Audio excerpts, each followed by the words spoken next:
slides. Who uses slides? But back on June the 14th, 1989, in front of the United States Capitol building, which you'll see in a few minutes, that's all I had available. Digital photography was in its infancy. And what I have is the full slide program of the striking of the United States Congress Bicentennial, or the Bicentennial Congressional coinage, both gold and silver, which was done in front of what we call the west front of the United States Capitol building, which today is completely off limits. You can't even get near it. But back in those days, before 9/11, you could go there. You can actually walk on the steps. You can enter and go through the metal detectors. Well, the U.S. government and the U.S. Mint decided, hey, let's strike these coins at the seat of Congress, namely in front of the United States Capitol building. And that's the slides I have here. I took them, to my knowledge, they are the only slides, the only pictures of the actual striking of the coins there. These are two of the press programs that were given out at the event. And so let's start here since we get the lights going, and I'll take you through something that happened practically 20 years to the date. Okay, this is the looking there. This was the tent. We had to set a huge tent, which you'll see in a minute, in front of this U.S. Capitol building. This area now, incidentally, is becoming the Capitol Visitor Center. It's completely done. Back then, it could be places where, the president would be inaugurated. We used to do that on the west front. Now they do it on the east front, as I think they call it. It was a place where the congressmen could be let off in their limousines and you could walk. But this, they put a huge tent. We got there. It was on June the 14th, Flag Day, and that was chosen for a particular reason, patriotism. There you can see the press came onto the left side. The numismatic people were to the left. The press came to the right side. The numismatic people came to the left side. They had seats set up. They had presses way in the background. They were taken down from Philadelphia. We were right in front of the United States Capitol building. There's the dome with the Statue of Justice on top. This is what it looked like. We're out there. You can see the front of the Capitol building, the same front where John F. Kennedy and Roosevelt gave their famous inaugurals. Now inaugurals are done on the east side. You can see the security there. It's not like security we'd be used to today. Okay, this is upside down, but that's my friend Joe Sorois, who's passed on, Mike Stanley, who's on the floor, and myself with my camera bag. We got there early. It was a hot day. Here we're taking pictures. It was invited. A lot of numismatic people were invited. A lot of numismatic people did not come. And so I flew out to be there. We had little badges and stuff. It's important to realize those discs are the Congressional Bicentennial coinage. The senators would be to this side, the Senate side, and the congressmen would be to this side. And they did that out of respect for both houses. Obviously, they had a dog checking for bombs. Taking a picture back then. Obviously, I weighed about 50 pounds less. It was darker hair. It was hot. Okay, we get in. They had all the seats marked. As I said, the senators would be to what I would say facing the Capitol building to the right side. Congressmen would be to the left. The press was behind us. The numismatic people were over to the far left side. Senators, to the right. I have that backwards there because I'm looking at the picture differently. You can see the seats are marked up there. I want you to pay attention to that because a huge number of people from Congress were invited. However, it was also a day in which the first President Bush had just submitted a veto message, and all the congressmen were being held under Foley, who was then the Speaker of the House, because he wanted to get the 2/3 vote to override President Bush's veto. He didn't get the 2/3 vote. And it was funny is that most of the people in the audience, I gather, were actually Republicans because they knew how they were going to vote, so they didn't bother to go back in to try to do the 2/3. Okay, they had presses. Now, these presses no longer exist, to my knowledge. They painted them up. I was told they painted them up. They brought them down from Philadelphia on a flatbed. 1, 2. There you can see huge models of the Congressional Bicentennial coinage. Notice that the seats have little marks. Notice the little markings down there for people to stand at when they're for photo ops and everything. Place was well done, cleaned up. It was hot, and they had huge fans on both ends to keep us from burning. This was the presses toward the senatorial side, the right side. I incorrectly told you left side earlier. You'll notice there is like a frame here. This frame is actually a glass shield that would come down automatically when the two dies hit here, so nothing would happen. There would be no, explosion. And incidentally, that shield, I believe, was developed at the San Francisco Mint. Here's the last press. Okay, this is people who showed up. That's Hans Hansen, who's passed on. Mike Stanley's on the floor. Joseph Royce has passed on. A few people. You noticed a huge number of empty chairs. A lot of people were invited from the ANA, from the numismatic press, etc. Surprisingly, there was only about 20 people who actually came from the hobby. There's us looking down that way. I got a picture. Hans, a few people in the back. We had special badges. Those badges are very highly... There's a story about these badges later I can tell you. Mark Conti, who is now the chief engraver of the United States, with the lady who was designing one of the coins. He's still with the United States Mint. The press was there. Obviously, it's 20 years ago. Look at the size of those cameras. They were high force there. We also had, in another slide, a small Marine quartet giving us music in the background. The public was completely kept out. You could see the guard there. You had to have an invitation to get in. You can see this would completely be different today with today's security. You go through checkpoints and so forth. We just showed our identification. They had our badges. We went on in. Okay, this is Foley. He came in, and he's working the line. And this is his little young aide, and I'll never forget this guy as long as I live. He had this is before Palm Pals, BlackBerry, cell phones, but this brother had some form of contact where he knew Foley had to be back in. And so Foley's going down talking to these congressmen. Well, I gathered after a while they were all Republicans because they were not going to go back in and vote to override. They were going to sit here and join the ceremony. He did not stay. This guy stood to the side, and I'll never forget. He did a little signal like that, and Foley just calmly walked out, went back in to preside. They're up there. This is Baker, who was then the Secretary of the Treasury. Mitchell, who was the Senate Minority Leader, and then the great Robert Byrd, who is still the Senator from West Virginia, I believe. Donald Pope was then the Mint Director. They're all talking, joking. So I think many of them came out just to enjoy the ceremony. They're getting ready, so forth. You can see this gentleman, incidentally, is Mitchell, and he's talking to a congressman, and I do know that they were talking, well, you could hear little things, we got to get this override settled, let's get it over with, and let's get back to the floor and vote, and so on. Talking to Foley, who would just be a few minutes after this told to leave. And get the little signal. There's Harry Byrd, who still looks like a distinguished senator. He's aged. This is 20 years ago. And he talks like a senator. Just looks like it. His demure is strictly Southern gentleman. Okay, Bob Dole came over, was talking there. You'll notice that Foley is gone because he had just gotten the signal to we need you back over in the House of Representatives. Okay, they're talking there. There's a guide to have the congressmen sit down. The senators were again to the other side. We were restricted. We couldn't go everywhere. You can see the seats are empty because, as I said, it was a day that there was a vote attempt to override, which failed. This gentleman guard here from the U.S. Mint Police Service, I never deviated that smile, never deviated that pose. He was always there. We had Donald Pope saying some words. Talking, the introductions, a few jokes. Foley is still here. Couple remarks. The congressman, these are all congressmen here. The then Treasurer of the United States. You can see Foley is gone. Harry Byrd, very distinguished gentleman. His speaking voice is so senatorial, you know he's a senator.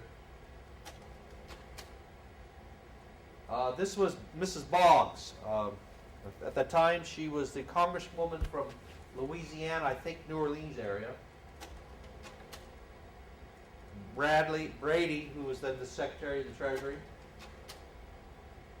You notice the guard there, like always, when I show these slides, he never changed his smile. We're listening, just a little couple speeches going on and on. Finally, we get the order to strike. Now, I was not allowed to leave my seat. The security was, they put it in, I had a fixed lens on my camera, so I couldn't get up and go get close and so forth. And they gave the honor to strike the coins to the Senate side first. They decided the Senate, you know, the prestige body of the two houses, would strike first. And so Brady goes over, clink, clink, clink, clink. Here we are, the striking of the first known coin. They hand it to Mrs. Pope. Again, I'm sorry, people jump up. He holds it. Notice there's no glove in his hand. And so what they did, they started this routine. The Senate would strike. The Congress would strike, or the House of Representatives. Then the Senate. And they went back and forth. Now, later in the evening, I went up. The presses were still there. The guards were still there.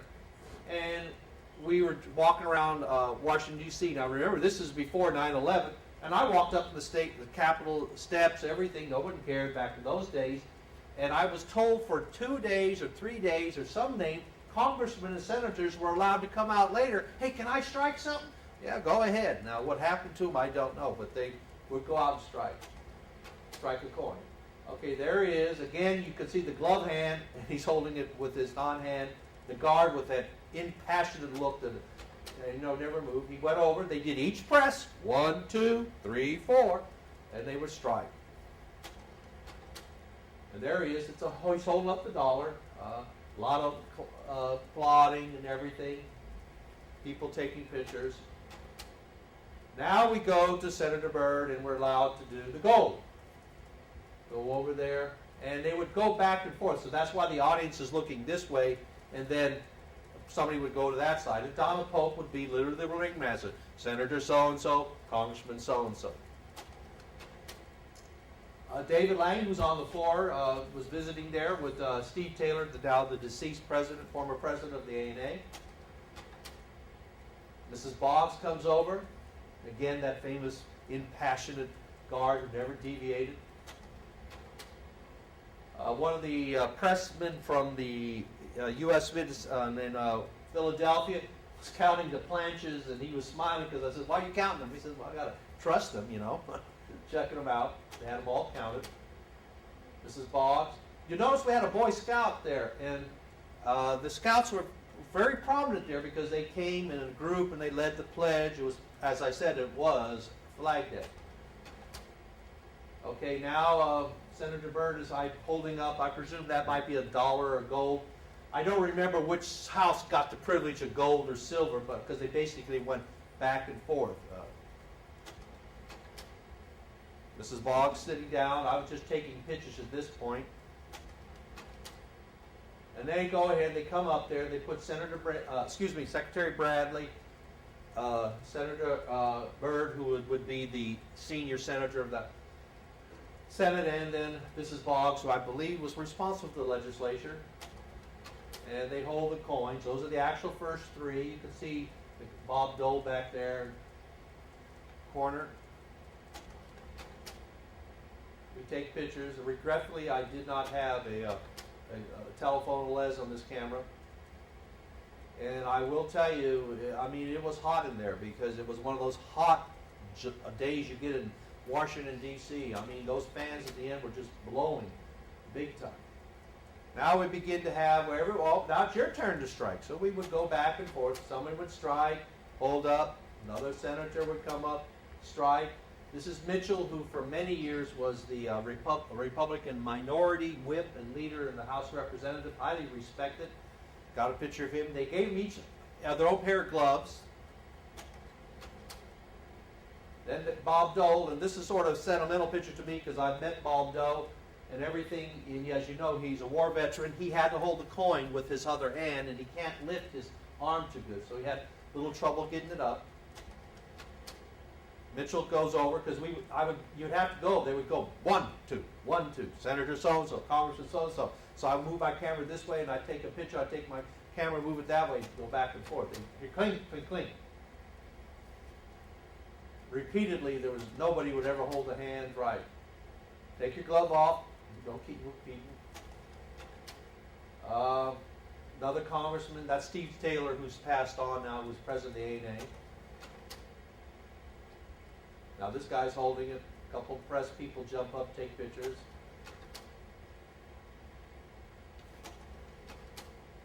Same thing, just back and forth. After a while, I kept going, just taking pictures, slides of who was coming and taking pictures.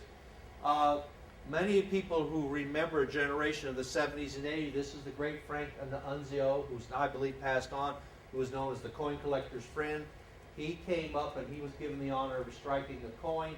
At this point, he was at the end of his career. I think he'd only serve another term or two after this, and then he would retire, and I think he just passed away about 10 years ago. But he got a very strong applause and when he came up to speak, to strike.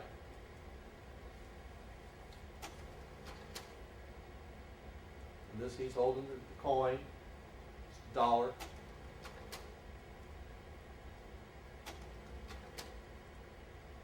And I can't think of this congressman's name, but he is a prominent coin collector. And I want to think Biggs, but I'm not too sure, but at the time, and I think he's from down in the southern area, very happy. Now we take to another congressman, another senator. At this point, it gets a little boring. You're just going back and forth. This gentleman, incidentally, is still in the United States Congress, the United States Senate. He's certainly aged in 20 years. There's a dollar. And they did keep which, don't tell me the light died on me. And then we were allowed later to come up. We could see number 1, number 2, number 3. And as I told you, later in the evening I went up, and the presses were left up, and congressmen and senators for a couple days thereafter were allowed to come out and strike their own coins. And I've heard all kinds of stories. Well, some of them did this and whatnot. I will give it to the the director of the Mint, Mrs. Pope. She moved it along. It got a little boring. Senator so-and-so will strike. Congressman so-and-so will strike. And they went back and forth. And those presses, I'll never forget this, clunk, clunk, clunk, clunk. And they don't even use those type of presses because you know now most coins are in presses like this. But it was nice to see. But what you have here, and I regretfully I didn't bring all the slides, we have the only complete photographic record of an actual time when the official United States commemorative coinage was struck outside the United States Mint, and the only time legally struck in Washington, D.C. And that's it. Thank you. Question. Yeah.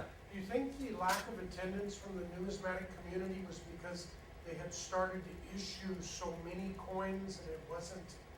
I really think the reason why, and you can check with